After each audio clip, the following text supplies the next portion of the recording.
김수민의 뉴스 밑장 후보의 세계. 안녕하십니까, 김수민입니다. 후보의 세계 본선거 운동 기간 전까지의 스토리를 다뤘는데 이제 완결을 해야 될 것 같습니다. 내용이 2편이 제일 많은데 한 편 남았어요. 선거가 6월 1일이면 끝이 나기 때문에 더 이상 미룰 수가 없었습니다. 이거는 멤버들끼리 다 같이 얘기하면서 했던 에피소드인데 시간이 없기 때문에 제가 혼자 진행을 하도록 하겠습니다. 자, 본격 선거 운동에서의 후보의 세계 어떠한가 다뤄보겠는데요. 일단은 본격 선거 운동 들어가기 전에 무소속 후보의 경우는 기호를 받습니다. 기호가 고정 기호가 있어요. 고정 기호를 각 당에서 다 가져갑니다. 가져가고 나면 그 다음에 순서가 있습니다. 의석은 있는데, 국회의원은 있는데 고정 기호를 못 받은 당이 있습니다. 의석이 너무 적거나 지지율이 어느 정도 이하, 이게 또 정확한 기준이 기억이 안 나는군요. 그 당에서 후보를 낼 경우에 기호를 다음 기호를 가져가고요. 그리고 그런 당이 여럿이 있으면은 의석수 순서, 그리고 의석수가 같다, 똑같이 원외 정당이다 이러면은 가나다 순으로 가져갑니다. 그러다 보니까 정당들이 막 기억 들어간 이름을 서로 만들고 그러는 거죠. 가자 코리아라는 당도 있었던 걸로 기억이 납니다. 그러고 나서 무소속 후보는 남은 기호들을 받아가게 되는데, 제가 첫 번째 2010년 출마했을 때 무소속이었죠. 그래서 그때는 한나라당이 제 1당이었기 때문에 한나라당에서 3인 선거구인 저희 동네에 3명을 냈기 때문에 1-가나다 이렇게 가져갔어요. 그리고 무소속 후보 2명이니까 2명이 번호를 가져가야 되는데, 그때는 아마 그 통일 기호가 1번 한나라당, 2번 그때 이름이 뭐였지? 민주통합당이었나요? 민주당이었다. 민주당. 3번이 어디였더라? 자유선진당. 4번 친박연대. 5번 민주노동당. 6번 창조한국당. 이렇게 됐던 것 같습니다. 거기까지가 통일기호고, 7번부터가 그 고정기호 밑으로인데, 저희 동네는 다른 당 후보 안 나왔기 때문에 남은 무소속 후보 2명이 7번, 8번을 가져가게 되는 거죠. 근데 이걸 어떻게 정하느냐? 무소속끼리 추첨을 합니다. 이 무소속 후보 추첨식 가면요, 월드컵 조 추첨 현장을 방불케 합니다. 근데 여기 좀 생각이 다른 후보들이 있어요. 저희 지역구 같은 경우도 다른 무소속 후보 한 명이 저한테 와서 내가 제일 밑에 8번으로 들어갈 테니까 당신이 7번으로 들어가면 어떻겠냐 이렇게 얘기를 하더라고요. 그래서 우리 둘이 합의해도 됩니까 하니까 합의해도 된다는 거예요. 글쎄, 그런 룰이 있나? 아무튼 그래서 어떤 후보는 제일 밑에 기호에 들어가고 싶어하는 후보가 있고, 어떤 후보는 무소속 후보 중에 제일 윗 순번을 선호하는 후보도 있습니다. 근데 실제로 이거를 좀 따져보면 무소속 후보 중에서 제일 윗 순번이 유리한 걸로 그렇게 드러나는 경우들이 꽤 있습니다. 그것도 무소속 후보가 막 3명 이상이고 이럴 때는 제일 윗순번으로 들어가는 게 유리한 것 같더라고요. 그래서 실제로 구미에서도 기호 7번 단 후보들이 많이 무소속 후보나 이쪽에서 많이 당선이 됐었습니다. 그래서 저는 어떻게 됐느냐, 그냥 추첨으로 하자 이렇게 됐어요. 그때는 제가 이 기호 순번이 어느 정도로 영향을 끼칠지 알지도 못했고, 알았다 할지라도 확신은 없을 수 있으니까 운명에 맡기자라는 심정으로 무소속 후보 추첨에 들어갔습니다. 들어가서 저 말고 다른 무소속 후보하고 둘이서 7번, 8번 놓고 추첨을 하게 됐는데, 제가 먼저 뽑기로 했어요. 아마 이름이 가나다에서 제가 더 앞섰기 때문에 제가 먼저 뽑았던 것 같습니다. 근데 뽑았더니 제가 7번이고 그 후보가 8번이 된 겁니다. 그 후보는 원하던 기호였죠. 8번이 제일 밑에 있는 번호. 그리고 저는 7번을 뽑았는데, 공교롭게도 제가 선거 사무실 차리면은 유선 전화 한 대 놓잖아요. 그 번호가 뭐였느냐? 0707이었습니다. 그냥 임의로 나온 거예요. 제가 특별한 번호를 뽑아달라고 얘기를 안 했어요. 그랬는데 사무실 번호가 0707이 나왔습니다. 근데 하필이면 무소속 기호가 7번이 나왔었다. 공교로운 우연이었다라고 하는 것이죠. 그리고 제가 2014년에 두 번째 선거에서는 당 소속이 있었죠. 근데 그 당도 고정기호를 받는 당은 아니었기 때문에, 근데 그때는 고정기호가 1번이 새누리당, 2번이 그때 이름이 새정치민주연합, 그리고 3번이 어디였더라? 정의당은 아니었어요. 정의당은 생긴 지 얼마 안 돼서 그 직전 선거에서 표를 얼마 정도 받아야 된다 이 기준이 있는데, 그 직전 선거가 정의당은 없었죠. 2012년에 진보정의당 창당을 해가지고 2012년 대선도 득표가 없었죠. 완주를 안 했기 때문에. 그래서 당이 만들어지고 나서 첫 전국 선거를 치른 거예요. 정의당 입장에서는. 그래서 정의당도 고정기호가 없었습니다. 근데 3번이 통합진보당이었습니다. 그래서 근데 저희 동네는 그게 없죠. 정의당 후보가 없었죠. 그 말고도 뭐 노동당 후보도 없었고, 저만 이제 원외 정당 녹색당의 후보로 나섰기 때문에 제가 추첨 없이 기호 4번을 받게 됩니다. 근데 이게 기호가 7번이었고 한 번은 7번이었고 한 번은 4번이었는데, 묘한 것은 순서로 놓고 따지면, 그러니까 뭐 고정 기호가 있는 당에서 후보를 안 내도 그 칸이 공란으로 처리되는 게 아니라 아예 칸이 없어져요. 그래서 어떻게 됐느냐. 2010년 선거 때는 한나라당 1-가나다, 그 다음 저. 그러니까 제가 네 번째 칸에 들어가는 겁니다. 기호 7번이지만. 근데 두 번째 선거에서는 제가 기호 4번이에요. 근데 4번이라고 네 번째 칸이냐? 아니죠. 그때도 새누리당이 후보를 3명 냈으니까 1-가나다, 그리고 민주당이 새정치민주연합이 후보를 냈습니다. 거기가 기호 2번이죠. 그 다음에 저예요. 그러니까 제가 기호는 4번이지만 5번째 칸에 들어간 겁니다. 그러니까 첫 번째 선거에서는 기호가 7번이지만 7번째 칸이라는 게 없어요. 후보가 5명이니까 5번째 칸까지만 있는 거죠.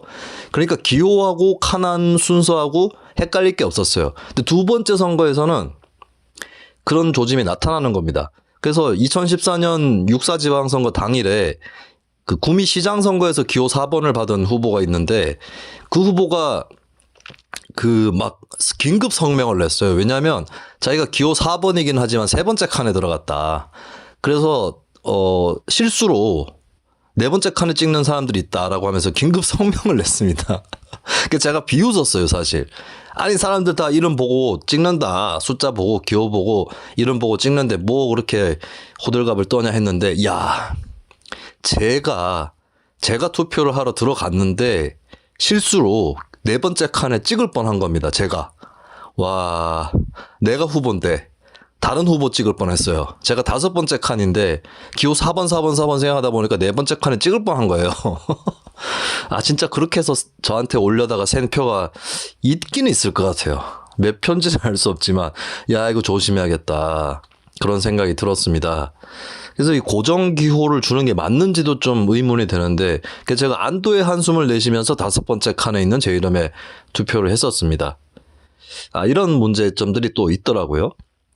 그리고 제 친구도 그랬답니다. 제 친구도, 그러니까 되게 웃긴 게, 제 친구가 오전에 저보다 먼저 투표를 했는데 실수로 네 이름 위에 찍을 뻔했다, 위에 있는 후보한테 찍을 뻔했다는 거예요. 그래서 내가 헷갈릴 걸 헷갈려라 이렇게 얘기를 했어요. 근데 막상 제가 투표소에 들어가서 제 이름 못 찍을 뻔했다는 거죠. 네, 그런 스토리도 있습니다. 두 번째 선거에서 좀 아깝게 치고 나니까 그 표가 얼마나 셌을까 좀 궁금하기도 하더라고요. 어쨌든 이제 그런 식으로 기호를 배정받는다라고 하는 거고, 이 기호제도는 제가 불공정하다고 해서 다른 3명의 시민과 함께 헌법재판소에 헌법소원을 낸 적도 있습니다. 실제로 해외에서도 기호제도에 관련된 연구들이 있는데, 뭐 연구마다 편차는 있지만은 가산 포인트가 붙는다, 가장 윗순번에 올라가는 후보가 뭐 3% 정도는 더 받는다, 혹은 뭐 심지어는 8% 정도 받는다는 연구도 있었고요. 그리고 미국 같은 경우는 일부 지역에서 현역 의원을 가장 윗순번으로 놓는데 그 현역의 재선 확률이 굉장히 높다라는 그런 통계도 있습니다. 이걸 이제 순번 효과, 뭐 위치 효과, 순서 효과 이런 말을 하는데, 위로 올라갈수록, 그리고 왼쪽 오른쪽으로 친다고 했을 때는 제일 왼쪽에 있을수록 유리하다 라고 하는, 네, 그런 연구도 있습니다. 그리고 이게 대통령 선거라든지 이런 선거, 후보자가 유명한 선거에선 덜 통할 수 있는데 지방의원 선거처럼 후보자가 유명하지 않은 경우는 더 크게 영향을 받을 수도 있다라고 하는 거고, 이 제도의 가장 큰 피해자들은 거대 정당 후보일 수도 있어요. 기초의원 선거는 중선거구니까 한 당에서 여러 명 낼 수 있는데, 그러면 가나다 이렇게 순번이 붙잖아요. 자, 민주당이든 국민의힘이든 가번을 받은 후보의 당선이 많습니다. 3인 선거구는 더 심할 수 있어요. 2인 선거구면 그나마 2명 놓고 선택을 하기 때문에 어느 정도는 좀 나번 후보도 많이 배분을 받을 수 있겠지만, 가나다 이렇게 돼 있는 상황에서 어떤 사람이 예를 들어 국민의힘을 지지한다. 근데 2- 가나다 이렇게 나와 있다 그러면, 자, 잘 깊이 생각해보지 않고 투표장에 간 경우는 가번 일단 찍을 확률이 높아집니다. 그래서 실제로 저 같은 경우도 두 번째 선거에서, 특히 첫 번째는 안 그랬는데 두 번째 선거에서는 보니까 그 새누리당 후보들도 가나다 해보니까 나 다 합쳐가지고 가하고 비슷하게 나왔더라고요. 예, 가나다 후보의 총합의 반 정도를 가번이 가져간 겁니다. 이게 농어촌보다는 도시가 더 심할 거예요. 농어촌은 활동을 하면 알아요, 사람들이. 사람 알고 찍습니다.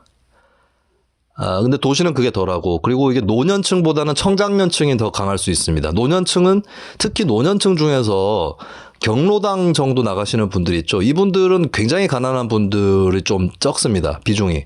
그리고 경로당은 지역 정치하는 사람들이 왔다 갔다 자주 하는 곳이기 때문에 누가 누군지 아세요. 그래서 이분들은 가번으로 몰아찍지 않습니다. 자기가 제일 마음에 드는 후보를 찍죠. 거대 정당 후보를 찍더라도. 근데 젊은 층일수록 정당 지지는 있는데 사람 잘 모르겠다 이러면 가번으로 쏠릴 가능성이 높습니다. 그래서 저는 거대 정당에서 나번, 다번 받고 출마하시는 분들이 같이 헌법 소원해야 된다고 그때 얘기를 했었습니다. 자, 이 기호 얘기를 했었고, 이제 로고색에 관련된 얘기. 또 선거를 하면 유니폼 맞춰 입기도 하고, 유니폼이 아니더라도 후보자하고 연관되는 색깔을 만들어내야 되는 경우가 있죠. 저 같은 경우는 녹색당에 있었으니까 재선 도전할 때 녹색당 후보로 나갔을 때 당연히 녹색을 썼고요. 근데 제가 초선을 할 때도 녹색을 썼습니다. 그거는 제가 고민이 별 필요가 없었고, 녹색 옷을 제가 평소에 많이 입었고, 또 녹색 당은 그때 없었지만 녹색 정치에 대한 나름의 신념을 갖고 있었기 때문에, 그래서 또 풀잎을 상징하기도 하죠. 그래서 녹색을 그때는 썼었습니다. 녹색을 쓰는 정당은 역대적으로 되게 많습니다. 이런저런 정당들이 녹색들을 썼었고, 오세훈 현 서울시장도 재선 서울시장 할 때 2006년 서울시장 선거 때 당의 색깔은 빨간색이었는데 자기는 녹색을 썼습니다. 그러니까 한나라당의 당시 색채를 조금 벗어나서 외연을 확장하겠다는 의미였겠죠. 그리고 흥미롭게도 그때 열린우리당 후보가 강금실 후보였는데, 열린우리당 로고색은 노란색이었지만 강금실 후보는 보라색을 썼습니다. 그래서 파란색이었구나. 한나라당 파란색이다, 파란색. 한나라당 파란색 때 열린우리당 노란색의 대결이 서울시장 선거에서는 오세훈 녹색 때 강금실 보라색 이렇게 바뀌어서 나타난 적도 있었습니다. 근데 저는 무소속으로 나갔을 때도 녹색을 썼었습니다. 다른 후보들은 다 빨간색을 썼고, 무소속으로 나온 저 말고 다른 후보도, 그때 파란색이었구나. 참, 한나라당 파란색을 썼습니다. 그리고 제가 두 번째 선거 때는 색깔이 다 바뀌었죠. 그래서 새누리당 후보들은 빨간색, 새정치민주연합 후보는 파란색 썼고, 다른 무소속 후보들은 색깔이 좀 뚜렷하지는 않았었어요. 어떤 후보 한 명은 자주색 같은 걸 썼는데, 사실 이런 색이 썩 좋지는 않습니다. 이 로고색은 삼원색, 빨간색, 파란색, 노란색 계통이 좀 좋거나, 조금 벗어나도 녹색 정도, 주황색 정도까지인 것 같아요. 근데 이제 보라색 뭐 이렇게 들어가기 시작하면 그런 것 같습니다. 뭐 더군다나 뭐 남색, 자주색, 뭐 주홍색 이러면은 이제 애매해지는 거죠. 청록색. 네. 그리고 이제 로고색을 쓰는데 색깔을 하나만 쓸 수는 없거든요. 그러면 기호색을 뭘 쓰느냐 이 문제가 있는데, 제가 초선 때는 빨간색을 썼어요.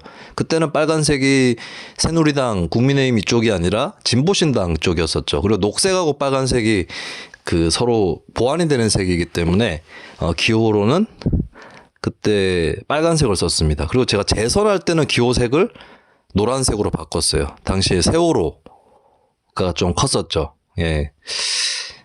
그리고 이제 기호가 4번이다 보니까 네잎클로바 이런 거를 슬쩍슬쩍 이렇게 그려놓고 했었습니다. 그 로고색은 그렇게 썼고, 녹색이 근데 이 로고색으로서 좀 단점이 색깔을 잘 뽑아야 됩니다. 녹색도 단색이 아니잖아요. 쭉 스펙트럼이 있는데 잘 뽑아야 돼요. 잘못 뽑으면 촌스러워집니다. 가장 무난한 게 파란색이에요. 파란색은 뭐 어떻게 뽑아도 괜찮아요. 그걸 한나라당이 쓰다가 지금 민주당이 가져간 거죠. 그리고 빨간색은 겨울에 쓰기엔 괜찮습니다. 박근혜 씨가 대통령 후보 나갈 때 빨간색 썼잖아요. 이 겨울에. 겨울에는 이 빨간색 쓰면 뭐 산타클로스 같기도 하고, 날이 추우니까 빨간색 쓰면은 따뜻해 보이죠. 근데 이게 지방선거는 6월 초, 5월 말 이 정도에 치러지기 때문에 빨간색이 썩 좋은 것 같지는 않습니다. 저는 나름대로 이제 그 녹음이 우거지는 계절이지 않습니까? 지방선거가. 그래서 녹색이 잘 어울린다라고 생각했는데, 지난 편에서도 말씀드렸지만, 사무실 현수막을 녹색으로 걸었더니 앞에 있는 가로수에 가려지는 효과가 있더라. 얼마 전에 뭐 이재명 후보 사무실 앞에 가지치기 심하게 한 거 이거 음모 아니냐 이런 얘기도 나왔었죠. 예, 저는 그런 가지치기를 주문하거나 시도한 적은 없습니다. 그래서 제가 재선 때는 녹색을 로고색으로 썼지만 전반적인 배경색은 사무실 현수막 색은 하얀색으로 썼어요. 녹색에 가려질까봐, 가로수에 가려질까봐. 예, 그런 것도 한번 참고를 하시면 될 것 같습니다. 자, 그리고 슬로건입니다. 슬로건인데 제가 요즘에 지방선거를 보면서 다시 느끼는 게 지방의원 후보를 기발한 슬로건을 만드는 건 어렵습니다. 그리고 그게 꼭 효과적이지도 않습니다. 근데 저는 뭔가 그래도 특별한 슬로건을 만들어야 된다는 그런 뭐랄까 거기에 빠져 있었던 것 같아요. 지방선거 슬로건 보면 좀 귀여운 슬로건도 나오고 또 자기 이름을 돋보이게 하는 슬로건도 나오고 뭐 그렇지 않겠습니까? 근데 저는 그것과는 좀 달리 이렇게 뭘 좀 시도를 해보려고 했었는데, 제가 초선 때 썼던 슬로건, 메인 슬로건은 특권 깨고 복지로 시민이 이깁니다 였습니다. 그리고 특권에다가 파란색을 색칠을 해놨어요. 한나라당을 의미하는 거죠. 그리고 복지는 붉은색을 썼습니다. 붉은색은 그때 뭐 진보신당만 쓰고 있었고, 진보신당이 후보를 많이 내지 않았고 저희 동네도 안 냈죠. 근데 복지라고 했을 때 이제 특권에 반대되는 개념으로 일단 들고 들어간 거기 때문에 파란색의 반대로 보이는 붉은색으로 복지를 썼었죠. 사실 이 슬로건은 촘촘한 슬로건은 아닙니다. 특권과 복지 사이에는 또 제법 간극이 있거든요. 그러니까 특권을 깬다고 복지가 되는 건 아닙니다. 거꾸로겠죠. 복지로 가는 길에 특권이 깨지는 거겠죠. 근데 어쨌든 특권과 복지라는 단어를 부각시키기 위해서 썼던 슬로건이고요. 그리고 시민이 이깁니다 라고 썼던 것은 저는 방법적 포퓰리즘이라고 정의를 하는데요. 기득권 대 시민의 구도를 만들고 그 시민에 얹혀가겠다라고 하는 것이었겠죠. 네, 그리고 이게 지방의원 선거에서는 메인 슬로건보다 더 중요한 것이 브랜드 슬로건 혹은 네임 슬로건이 더 중요할 수 있습니다. 네임, 그러니까 그 사람을 꾸며주는 슬로건 있죠. 예, 거기서 제가 썼던 것이 초선 때는 당당한 시민 대표였습니다. 이게 재선 때 어떻게 바뀌느냐? 재선 때는 우리 중에 한 사람으로 바뀌는데 의도가 있어요. 그러니까 당당한 시민 대표라는 슬로건에 좀 놀란 분들이 많았다고 합니다. 처음 출마하는 사람이고 30이 안 된 사람인데 동네에서 조직적 기반도 별로 없는 사람인데 당당한 시민 대표라고 뭔가 치고 들어간 듯한 느낌이 들었다. 보통 겸손한 슬로건을 써라라고 자기들은 알고 있었는데 김수민 후보는 좀 독특했다 이런 평가가 있었어요. 일부러 그런 겁니다. 예, 처음부터 세게 들어가는 거죠. 근데 제가 재선할 때는 톤을 낮춥니다. 낮추면서 조금 다른 카리스마를 주려고 한 건데 우리 중에 한 사람, 이건 사실 이집트 쪽 선거에 나왔던 슬로건이에요. 우리 중에 한 사람. 그러니까 조금 평범함에 대한 부각인 것이죠. 그러니까 오히려 재선을 도전하는 입장에서 뭐 나 잘났다 이렇게 나가기보다는 뭐 주민들 사이에 있는 사람이다. 주민의 한 사람이다라는 걸 부각시키려고 했습니다. 그 재선 때 슬로건은 구미 새로 고침이었거든요. 이 슬로건에 대해서는 좀 뭐랄까 새로 고침이라는 말을 그때 쓰는 것은 그렇게 기발했다고 보기는 물론 그때만 해도 공직선거에서는 잘 안 쓰는 슬로건이었고 이게 뭐 대학가의 뭐 학생회 선거 이런 데서 좀 쓰던 슬로건이었는데 이게 어감이 더 셌으면 어땠을까라는 생각이 들어요. 예, 새로 고친다는 건 두 가지 의미가 있죠. 전환 그리고 재생 이런 의미가 있는데 이거 다들 스케일이 큰 거긴 하지만 새로 고침이란 말 자체는 뭐 강하거나 스케일이 크다고 보기엔 좀 어려울 것 같습니다. 부드럽게 접근하는 방법에 오히려 가깝죠. 근데 그게 저의 그 의도에 부합했는지는 잘 모르겠어요. 그래서 결과적으로 봤을 때 메인 슬로건은 재선 때 썼던 구미 새로 고침보다는 초선 때 썼던 특권 깨고 복지로 이게 더 나았던 것 같습니다. 그리고 시민이 이깁니다는 재선 때도 뭐 서브 슬로건 정도로 들어가고요. 그리고 슬로건이 이제 정책을 요약하는 슬로건도 필요할 때가 있거든요.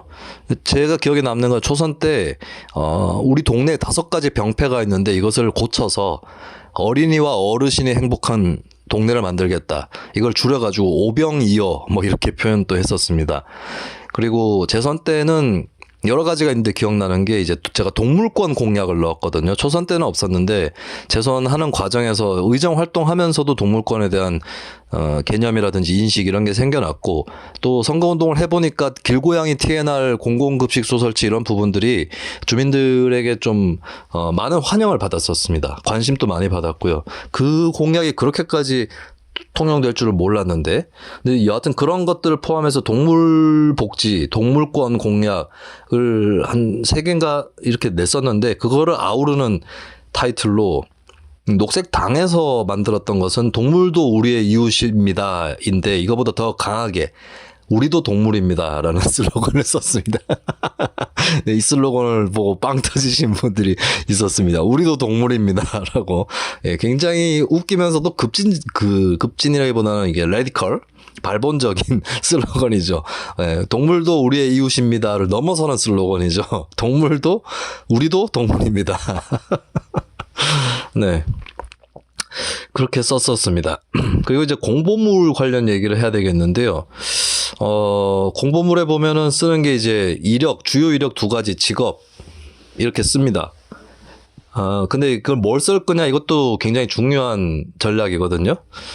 저는 직업은 초선 때는 뭘 썼더라 내가 초선 때 직업으로 무직 이렇게 쓰는 건 좋지 않아요. 저는 정당인이라고 쓰는 것도 선거 출마하시는 분들한테 권유하지 않습니다. 정당인이 이게 안타까운 현실이지만 사람들이 우습게 봐요. 그래서 제가 정당인이라고 쓸 것 같으면 시민운동가라고 쓰는 게 더 낫다. 이런 얘기를 합니다. 내가 그래서 직업을 뭘 썼더라? 재선할 때는 구미시의회 의원이라고 썼고요. 초선할 때는 그때 직업을 가진 상태에서 출마를 한 건 아니라서 그때 시민운동가라고 쓸 걸 하고 좀 후회를 했던 적이 있습니다. 내가 뭐라고 썼더라 직업에다가. 갑자기 기억이 안 난다. 미디어 활동가라고 예비 후보 단계에서는 썼던 것 같은데 본선거 내 기억이 안 나네요. 기억이 안 난다. 네. 그리고 주요 양력을 2개를 쓸 수 있습니다. 공보물 이면에 들어가 있는 후보자 신상 정보죠. 초선 때는 제가 구미 풀뿌리 희망연대 운영위원 현직이고 그때 그리고 전직으로는 유뉴스 기획위원 대학교에 언론이 있었죠. 유뉴스 기획위원. 이게 또 잘못 아시는 분들이 유뉴스 NL 언론 아니었냐 이렇게 얘기하실 분들 계실 텐데 이거 전대기련에서 만든 거예요. 거기 뭐 멤버들 중에 NL이 있습니다만 저는 아니었어요. 저는 오히려 반 NL 비슷하게 들어간 사람이라 네 그래서 그 2가지를 아마 썼던 걸로 기억이 납니다. 재선 때는 이게 전략이었습니다. 직업은 구미시의회 의원 쓰고 양력 2개는 단수피해 시민소송단 공동대표. 이 단수피해 시민소송에 구미시민이 40만 조금 넘는데 17만 명이 소송에 참여를 했어요. 엄청난 규모이기 때문에 거기 공동대표라고 썼습니다. 그 일을 제가 했었고요. 근데 이게 소송이 나중에 결국에는 최종 패소합니다. 그리고 그때는 1심만 승소한 상황에서 시간만 끌고 있었거든요. 그래서 오히려 그거 양력 보시고 이거 시민소송 이거 어떻게 됐어? 이렇게 되는 상황이 펼쳐져가지고 다른 걸 쓸 걸 그랬나. 예, 그거 말고도 제가 서명운동하거나 시민사회 활동한 것들이 몇 가지 더 있는데 딴 걸 쓸 걸 그랬나 하는 생각도 들었습니다. 그 나머지 하나가 구미 아이쿱 생협 감사였어요. 아이쿱의 이제 조합원들이 대체로 30, 40대 주부들이고 저에 대한 그 실제적 내지는 잠재적 지지층에 해당하시는 분들이었고 아이쿱 조합원들도 저를 모를 수 있기 때문에 그거를 박아 넣었습니다. 자, 그리고 전과를 써야 되는데 전 전과가 없습니다. 그래가지고 뭐 저한테는 해당 안 되는 얘기였는데 전과가 있는 사람은 소명란을 잘 써야 돼요. 소명란이라고 그 소명란에는 신상 정보에 대해서 뭐 전과뿐만 아니라 재산을 뭐 부모님 재산을 고지 거부했다 이러면은 독립생계라서 고지 거부합니다 이런 식으로 써도 되고요.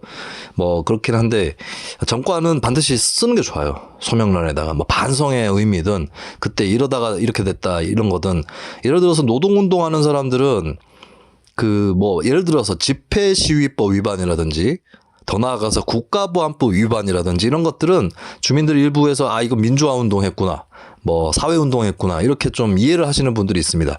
근데 노동운동 하다 보면은 뭐 이렇게 어디 점거했다가 뭐 건조물 침입죄 뭐 이런 거 되고 그리고 뭐 사측 관계자하고 좀 이렇게 드자비하다가 뭐 폭행 뭐 이런 거 나오고 이런 경우들이 있어요. 예, 이런 거 이제 특히 소명을 잘 해야 됩니다. 그리고 누가 봐도 잘못한 거 있잖아요. 왜 뭐 이렇게 좀 억울하게 뭐 이렇게 부풀려진 거 말고 진짜 뭐 음주운전 이런 거 변명의 여지가 없는 거 이런 것들도 그때는 뭐 이렇게 했고 그 뒤로는 다시는 하지 않았다. 뭐 이런 것들을 좀 쓸 필요가 있습니다. 제 지역구에 출마한 사람 중에 어떤 분이 존속 폭행이 있었어요. 존속 상해. 이거 뭐 존속의 범위가 조금 있기 때문에 뭐 누구를 어떻게 했는지는 알 수 없지만 어마어마한 거 아닙니까? 저도 그런 게 튀어나올 줄은 몰랐어요. 보통 영업하시는 분들, 사업하시는 분들이 뭐 사업에 관련된 법률 이런 거 어겨가지고 벌금 내고 뭐 이런 경우들은 종종 볼 수 있는데 존속 폭행 이런 거는 진짜 심각하죠. 근데 그분의 소명서에 아무것도 안 썼더라고요. 예, 그러면은 이제 더더욱이나 주민들의 질타, 눈총 이런 걸 받게 되고 또 소문이 실제보다 더 부풀려진 소문 이런 것들이 퍼질 수도 있다라고 하는 겁니다. 제가 아는 그분도 예상했던 것보다 적은 득표를 기록을 했어요. 아마 그 소문에 여파가 있었을 겁니다. 이 뭐 시간이 많이 지나서 하는 얘기인데 그쪽 선거운동원들도 그 후보 안 찍는 사람들이 많았습니다. 그 운동원들도 몰랐어요. 그 후보가 그런 전과가 있는지. 근데 그게 공보물 딱 나오면서 밝혀지니까 이제 운동원들도 사기가 꺾이는 겁니다. 그렇게 되면. 예, 그래서 후보들이 전과가 있는 경우는 자기 주변 사람들이나 자기를 도와주는 사람들한테 설명이 돼야 됩니다. 예, 그런 의무가 있다라고 하는 것이고요. 그리고 이면의 공보물에 보면 또 학력을 적게 되어 있습니다. 이 학력은 꼭 최종 학력이 아니어도 돼요. 중간 학력을 적어도 됩니다. 예를 들면 어떤 사람이 뭐 A 대학교 B과를 나왔는데 나중에 C 대학원 D과를 나왔다 이러면 앞에 거를 적어도 됩니다. 저 같은 경우는 다 적긴 했는데 이거 학력란이 좀 불편했어요. 이거 없어졌으면 좋겠다는 생각이 있었습니다. 그리고 안 적어도 됩니다. 학력 미기재 이렇게만 해도 되거든요. 근데 제가 결국에 학력 미기재라고 못했던 이유는 이것도 뭐 칸에다가 학력 미기재라 그러면 또 말 나온다 이거. 안 그래도 힘들게 선거 치르는데 또 괜한 말 나올 바에는 그냥 이건 적자라고 했었고 재선 때는 좀 달라졌던 거는 제가 초선 때는 뭐 명함에 뭐 어느 대학교 무슨 과 나왔다라고 명함에 넣기도 했었는데 재선 때는 다 빼버렸어요. 그 학력란 그거 빼고는 다른 면에도 넣지 않았습니다. 이것 때문에 이제 뭐라고 하는 분들이 있었어요. 저한테 뭐 일반 시민들 유권자들 중에서도 뭐야 이거 명함에 학력도 없고 뭐 이렇게 얘기하시더라고요. 그 명함에 보면 정책이라든지 또 제가 했던 활동이라든지 이런 거 다 적혀 있는데 학력 안 적혀 있다고 뭐라고 하는 사람이라면 저는 그 사람 표는 받을 생각이 없었습니다. 물론 그 사람이 저를 찍어줄 수도 있겠죠. 그건 지가 알아서 판단할 일이고 나는 이런 식으로 나오는 사람 표 받으려고 정치하는 거 아니다. 예. 그리고 제가 의정 활동을 실제로 해보니까 제가 처음에 당선됐을 때, 제가 당선된 거에 대해서 좀 불복 심리들이 있었어요. 동네에서. 그러다 보니까 이유를 이상한 걸 붙입니다. 제가 떨어진다고 다 장담했던 사람들이 제가 되고 나니까 이상한 이유들을 붙이는데 학력 때문에 됐다. 대표적인 거였어요. 근데 제가 저를 지지하는 사람들을 만나봤는데 제 학력에 관심이 없거나 심지어 제가 어느 대학교 나왔는지 모르거나 아니면 그런 얘기를 꺼내지 않습니다. 꼭 학력 얘기 꺼내는 사람들이 저 찍지도 않은 사람들이었어요. 예, 그래서 이거는 아무 상관없구나. 역시 날 찍은 사람들이 학력 보고 찍은 사람들이 아니구나라는 거를 4년 내내 알 수 있었기 때문에 재선할 때는 확 밀어내 버렸습니다. 거기 이면에 거기 학력 란 있는데 거기만 적었어요. 저는 그 란은 없어져도 된다고 생각합니다. 그럼 어떤 사람들이 얘기합니다. 나는 학력도 참고사항인데 유권자 알 권리인데 이렇게 얘기하는 분이 있어요. 자, 그러면은 그 학력란 말고 딴 데다 적어도 돼요. 명함에다 적어도 되고 후보자 공보물 제일 뒷면에 적어도 되고 그렇습니다. 예, 그거 딴 데다 적는 거 알아서 하시고 공통 표기해야 되는 그 항목에 꼭 학력이 있어야 되는지 그건 의문입니다. 근데 또 한편에서 특히 진보진영 일각에서는 학력란에다가 뭘 적으면 또 그거를 진보의 원칙을 배신한 것처럼 몰아가시는 분들이 있습니다. 근데 만약에 어떤 사람이 젊고 뭐 이렇게 돈도 별로 없고 기반도 없는데 예? 근데 그 사람이 자기가 뭐 예를 들어서 서울대학교를 나왔어요. 근데 관악 지역에 출마했어. 그러면 서울대학교 나왔다는 게 그 지역 주민성을 갖고 있다는 증거 아닙니까? 그거 왜 못 적어요? 그리고 무슨 과 나왔다 이런 거 적을 수 있잖아요. 나 그쪽에 전문성 어느 정도 있다 이런 거 보여줄 수 있는 거 아닙니까? 그래서 그걸 적는다고 뭐 학력주의, 학벌주의에 편승했다 이렇게 얘기하는 것도 좀 맞지 않다고 봐요. 예. 그건 알아서 할 일입니다, 각자. 자, 그리고 이제 공약 얘기해야죠. 공보물에서 공약. 벌써 30분 지났어요. 정책은 제가 워낙에 많은 정책을 내가지고 다른 후보들에 비해서도 많았기 때문에 일일이 좀 얘기를 할 수는 없을 것 같습니다. 근데 좀 아쉬웠던 거는 제가 초선 도전할 때 공보물을 사면으로 냈거든요. 이 희한하죠. 공보물을 초선할 때는 사면 내고 재선할 때는 8면으로 냈어요. 근데 사면으로 내고 당선되고 8면으로 내고 떨어지고 이렇습니다. 그리고 공보물 제가 짜다가 제가 그 예비 홍보물 얘기는 했었죠. 지난 시간에. 예비 홍보물은 8면으로 냈거든요. 그거는 부수가 많지 않기 때문에 8면에 있던 거를 4면으로 줄여야 되는 상황이 펼쳐지는 거고 4면 중에 또 2면은 반드시 후보자 신상 정보 들어가야 되고 1면은 또 뭐 표지 사진에다가 큰 구호 들어가고 이러니까 실제로 쓸 수 있는 게 3면 4면밖에 안 남는 거예요. 그 4면에는 또 이력이나 이런 거 추천사 이런 거 넣어야 되잖아요. 그러면 3면밖에 없는 거예요. 그러니까 한쪽에다가 다 우겨 넣은 겁니다. 근데 제가 초선 때 일주일에 한 번씩 정책 발표해가지고 10주 동안 정책 발표를, 그러니까 10번 한 거죠, 정책 발표를. 예, 그래서 뭐 어떤 주에는 보육, 어떤 주에는 교육, 어떤 주에는 주민참여 예산, 뭐 어떤 주에는 뭐 청소년은 교육에 같이 넣겠구나. 또 뭐 환경, 뭐 이런 거 쭉쭉쭉쭉 냈잖아요. 얼마나 많겠어요, 양이. 근데 그거를 확 줄이는 과정이었는데 뭔 생각이었는지 제가 약간 혼이 나가 있었나 봐요. 너무 많이 줄였어. 예, 그래서 이 공약만 봤을 때는 좀 풍부하다는 생각이 안 드는 수준의 그런 좀 아쉬움이 남았었습니다. 그래도 당선되려니까 되더라고요. 근데 이제 재선 때는 8면을 넣었는데 그때는 거꾸로 뭐 8면 중에 이제 구성이 이제 저 같은 경우는 1면 큰 사진하고 슬로건 등등. 그리고 2면이 후보자 신상 정보잖아요. 그럼 3면이 딱 시작되는 건데 3면에서부터 공약으로 시작하기보다는 3면에서는 약간 편지 형식으로 내가 뭐 의원하면서 뭐 했는데 어쩌고 뭐 이런 거 쫙 썼어요. 그러면서 4면부터 공약이 시작됩니다. 그리고 이제 제일 8면이 뭐 추천사 들어가고 뭐 이력 들어가고 이런 거잖아요. 그러면 이제 쓸 수 있는 공약이 4, 5, 6, 7이죠. 4개 지면이 있습니다. 꽉 채웠어요. 네. 사실 원래 선거 공식에서는 글자가 너무 많으면 안 됩니다. 그리고 지방선거는 여러 부문의 선거를 치르기 때문에 다른 분야의 공보물도 막 오잖아요. 그러니까 제가 좀 잘못한 것 같아요. 제가 유권자로서 생각해 보니까 제가 2018년 지방선거하고 2022년 지방선거는 선거 후보가 아니었을 뿐더러 뭐 선거 운동도 거의 안 했으니까 그래서 그냥 유권자로서 딱 공보물 받아보는 건데 야 글씨가 너무 많으니까 다 못 읽는 거예요. 근데 흥미로운 건 제가 후보일 때는 모든 후보자들의 공보물을 빠짐없이 한 줄 빠짐없이 다 기억은 못하지만 읽는 거는 다 읽었어요. 그것만 내 생각만 한 거죠. 그러니까 그래서 꽉 채워버렸습니다. 근데 이것도 약간 의도가 있었던 것이 그럼 뭘로 승부하려고 했느냐. 내용이 많다. 이걸로 승부하려고 한 거예요. 내용이 많다. 야 빠진 거 없지? 뭐 있어?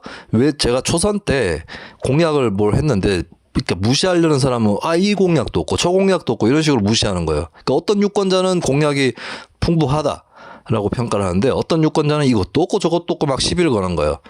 그리고 제가 초선 때 지역구 공약이 많지 않았어요. 공보물에 들어간 게. 사실 그 정책 발표할 때나 이런 때는 제가 또 지역구에서 선거운동 하는 과정에서도 정책이나 공약을 개발을 하고 그랬었거든요. 예를 들면은 저희 동네에 이렇게 가로수길이 쫙 돼 있고 이게 도시숲이라고 돼 있는데 일단은 쭉 나무 심어놓고 풀 심어놓고 뭐 자전거 도로 해놓고 하긴 했는데 뭐가 없는 거예요. 그거 말고는 뭐 벤치하고 이런 거 말고는 없는 거예요. 그래서 테마 구역을 좀 조성을 하겠다. 이런 공약을 했었습니다. 그리고 뭐 와이파이 존도 만들고, 그거는 제가 어느 정도 공약을 지켰는데, 그런 건데, 그거를 공보물에는 빼버린 거예요. 이것저것 빼다 보니까 그게 빠진 겁니다. 그래서 제 공보물에 초선 때는 지역구 공약이 거의 없어요. 근데 이제 재선 때는 그것도 넣어야 되죠. 왜냐, 시비 걸까봐. 뻔히 되는 것도 다 넣었어요. 예. 뻔히 되는 거, 왜냐면 다른 후보들은 넣거든요. 그러면 나만 없는 것 같잖아. 나만 그 공약 없는 것 같잖아. 그리고 내가 의원 할 때 나 추진했던 건데, 그걸 뺄 수 없기 때문에 그거 다 넣고 오만 거 다 넣었습니다. 장애인 정책이 제가 초선 때 별로 없었어요. 돌아보니까 그렇더라고요.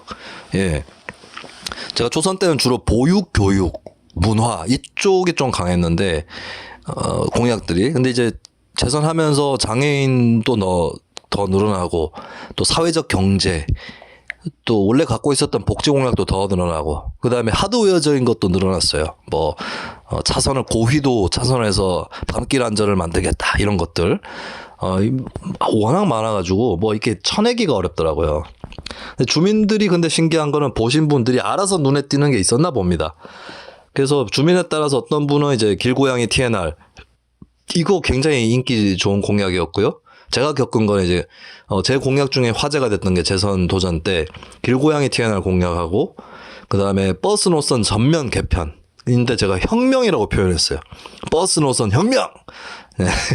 이렇게 이런 표현이 또 필요할 때가 있습니다.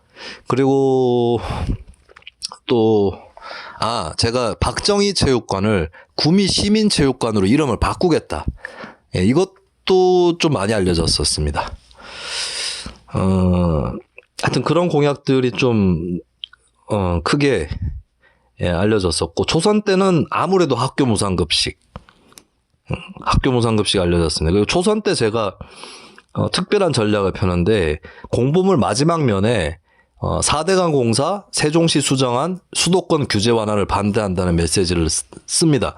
이게 뒷말이 나오는데 지가 국회의원이냐라고 하는 뒷말이 나왔습니다만 선거에는 유효했습니다. 저의 정체성이 어디 있는지 이것을 알려주는 계기가 됐고 그리고 세종시 수정안하고 수도권 규제 완화는 당시 이명박 정권이 추진하던 건데 구미 시민들은 싫어하던 거였어요.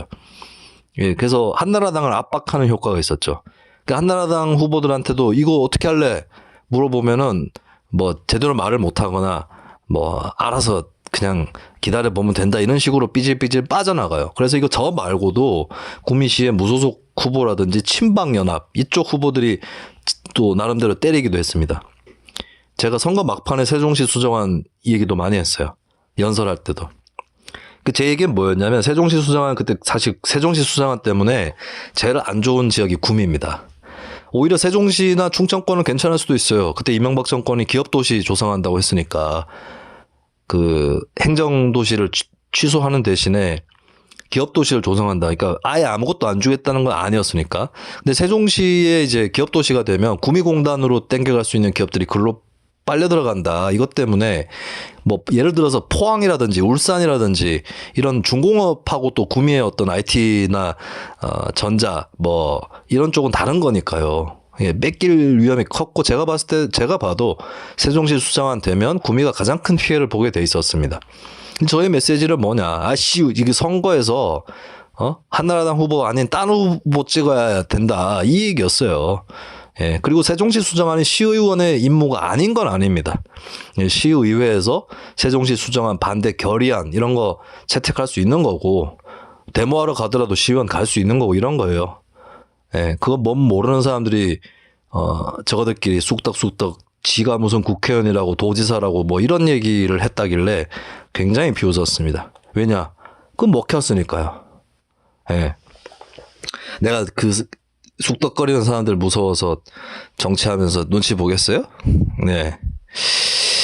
하여튼 그랬습니다. 그리고 공보물에 보면 추천사 넣어야 되잖아요. 추천사를 제가 초선 때는 한 명한테만 받았습니다. 박노자 오슬로 국립대학교 교수고, 박노자 교수는 제가 대학교 때부터 인연이 있었기 때문에 추천사를 받았습니다. 그 왜 받았느냐, 박노자 교수한테. 사실은 딴 데 이렇게 받을 만한 데도 별로 없었고, 그나마 아는 분들이 있긴 한데 제가 좀 뭐랄까 갑자기 연락드리기 소원한 그런 것도 있었어요. 몇몇 분은 또 당적이 있어가지고 이게 또 내가 무소속으로 나간다고 했는데 저 사실은 무소속으로 구매 나가거든요 이렇게 말씀드리기도 그러고 해서 그나마 이제 메일로 가끔씩 주고받았던 박노자 교수, 사실 제가 최근에는 박노자 교수 글을 도저히 못 읽겠어요. 네, 왜 이분이 범민주당처럼, 물론 아직도 좌파시긴 한데 근데 좌파도 좀 구좌파? 네, 하여튼 박노자 교수님한테 받았습니다. 추천사를. 사실 뭐 2년을 생각했을 때 받을 수 있다고 생각했고, 첫 번째는. 그리고 받겠다고 생각한 다음에, 그러니까 이것 때문에 이걸 노리고 받았다라기보다는 받겠다고 생각한 다음에 이런 효과가 있겠다라는 느낌이 들었던 것이, 제가 그 보편적 복지 이런 걸 강조를 합니다. 첫 번째 출마 때, 두 번째 출마 때도 강조를 하지만 첫 번째는 완전 거의 뭐 메인 정책 구호였다고 볼 수 있겠죠. 제가 이제 보편적 복지하고 협동 교육 두 가지를 강조합니다. 협동 교육은 제가 사실 의정 활동하면서 진척을 못 시킨 부분인데, 제가 이런 정책을 구상을 했어요. 쉽게 얘기하면 중학생이 초등학생 공부 가르쳐주고 이런 거 있죠. 예, 그 협동학습 네트워크를 만들겠다. 그러면 학원은 뭐가 되느냐? 예, 어떤 사람이 네 공약 보고 학원들이 다 들고 일어나겠다 이러길래, 학원도 학습 멘토링이라든지 또 이런 협동 네트워크에 나름의 장을 제공할 수 있다. 저는 지금도 그렇게 생각합니다. 한국의 사교육 다 이렇게 없애고 이런 게 아니라, 이 한국의 사교육에 한국의 특징이 있고, 여기 한국 사회에 강점이 있는 부분이 있어요. 학교 바깥에서도 뭔가 이어가고 싶은 것들이 있다고 봐요. 그래서 이 부분은 어떻게 공적인 부분하고 연결시켜 갈 거냐가 더 중요하다고 봅니다. 아예 없애는 것보다는. 예, 그래서 공약으로 냈는데 이게 제가 조금 무지했던 거죠. 교육 정책은 사실 교육감, 예, 그리고 광역 지자체 이쪽이죠, 그나마. 물론 시에서도 할 수 있습니다. 기초 단체에서도. 그리고 제 공약도 사실 하려고 하면 할 수 있었을 텐데, 이게 보니까 구미시청의 교육 담당 공무원이 3명인가 그래요. 예, 이런 상황에서 좀, 그리고 다른 사안들도 있고, 학교 무상급식, 이게 사실 더 우선 정책이었죠. 뭐 제 정책 중에 학습 준비물비 지원, 학교 무상급식 이렇게 있었는데 두 가지 다 어느 정도는 실현을 했습니다. 그런데 이제 뭐 그런 거에 좀 밀리다 보니까 가장 덩어리가 크고 여러 가지 손을 타야 되고 또 촘촘하게 설계돼야 되는 협동교육 네트워크 공약은 미완으로 남아버린 것이죠. 아무튼 그래서 협동, 보편복지 이런 것들을 강조하다 보면 아무래도 북유럽 얘기를 할 수밖에 없잖아요. 근데 오슬로 국립대 어디에 있어요? 노르웨이에 있죠. 예, 그걸 노린 겁니다. 그리고 박노자 교수님은 그 한국 태생은 아니시죠. 그러니까 한국 사람들이 비슷비슷하게 생겼잖아요, 대부분이. 근데 이제 얼굴이 확 튑니다. 선거 공보물 이거 검수 받아야 되거든요, 선관위에 가서. 그때 한 말이 그 선관위 관계자가 이 사람 우리나라 사람이냐고 물어보더라고요. 그냥 우리나라 사람이다. 네, 이름 몰라? 이름 안 보여요? 귀화하신 분입니다라고 설명을 했죠. 그래서 아마 동네 사람들 대다수는 박노자 교수님 잘 몰랐을 겁니다. 근데 나중에 어떤 분이 박노자 교수를 선거 공보물에서 만나니까 그것도 구미에서 대단히 반가웠다라고 말씀하시는 분이 계시긴 했습니다만 아마 대다수는 몰랐을 거예요. 하지만 저는 효과는 있었을 거라고 봅니다. 오슬로 국립대면 예. 뭔가 보증을 해주는 것 같잖아요. 그리고 야, 이 사람은 그저, 이거, 이렇게 저쪽에 해외에 사는 사람도 아나 봐. 약간 요런 효과가 또 있을 수 있죠. 예. 그리고 재선 때는 확 늘어납니다. 확 늘어나요. 추천사 써주는 사람이. 동네 주민들까지 몇 분 더 끼셔가지고 추천사 써준 사람이 한 7명 이상 되는 것 같습니다. 근데 그 중에 아직도 가끔 짤로 돌아다니는 세 사람이 있죠. 홍세화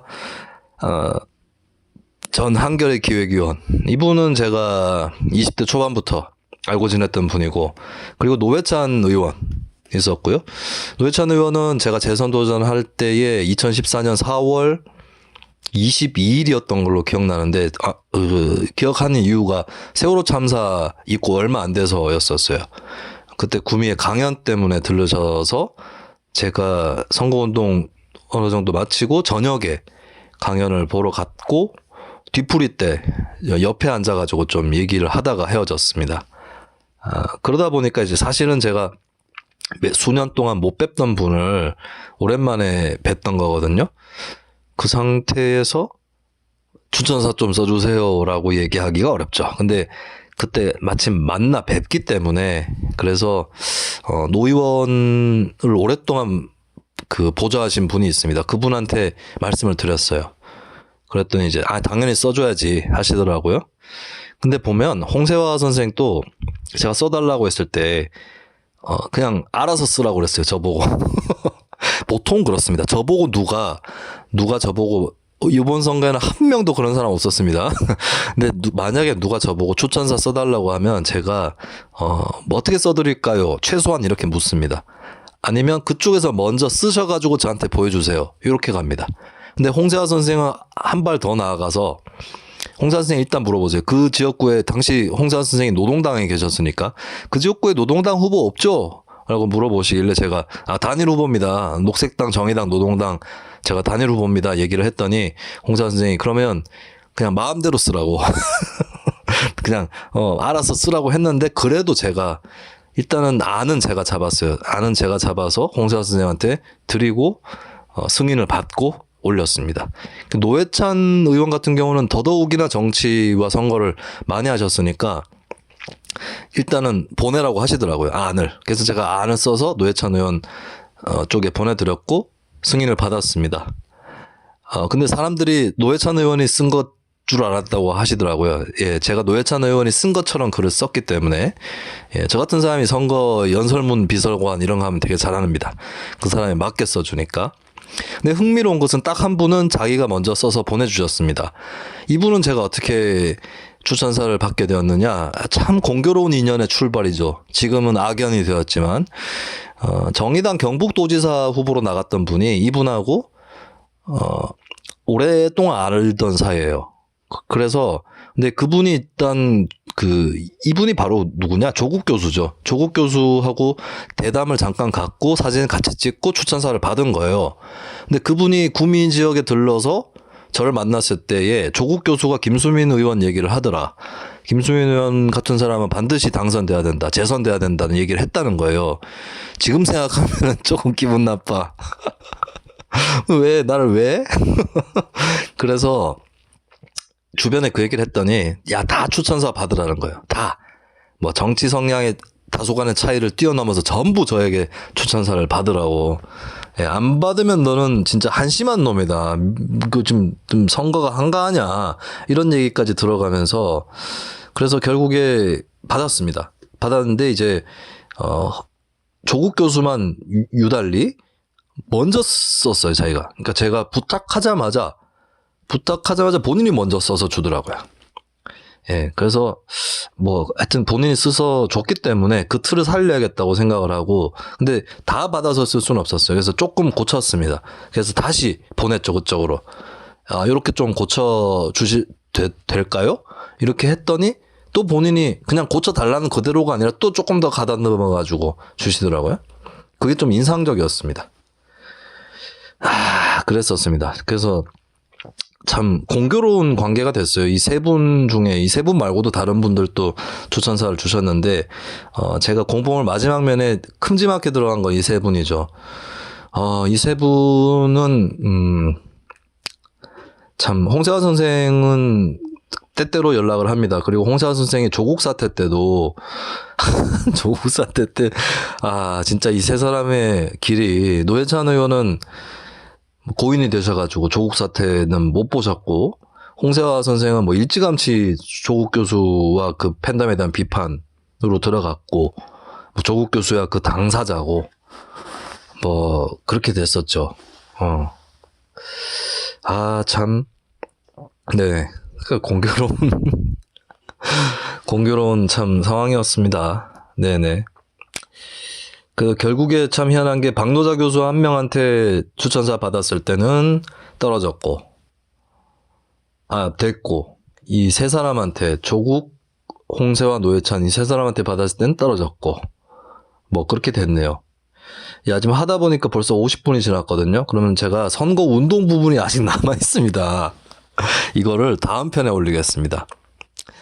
다음 편에 올릴게요. 이거 그러면 요 에피소드 올라간 다음에 바로 얼마 안 있어서 또 올리겠습니다. 그리고 3인조 녹음한 거는 뭐 월요일이나 화요일 올라갈 테니까요.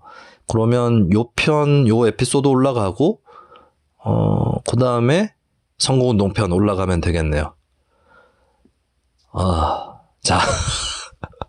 제가 선거운동 편으로 바로 달리려다가 이거 했다가 잘못하면 2시간짜리 나올까봐 지금도 50분 넘었기 때문에 여기서 일단 끊고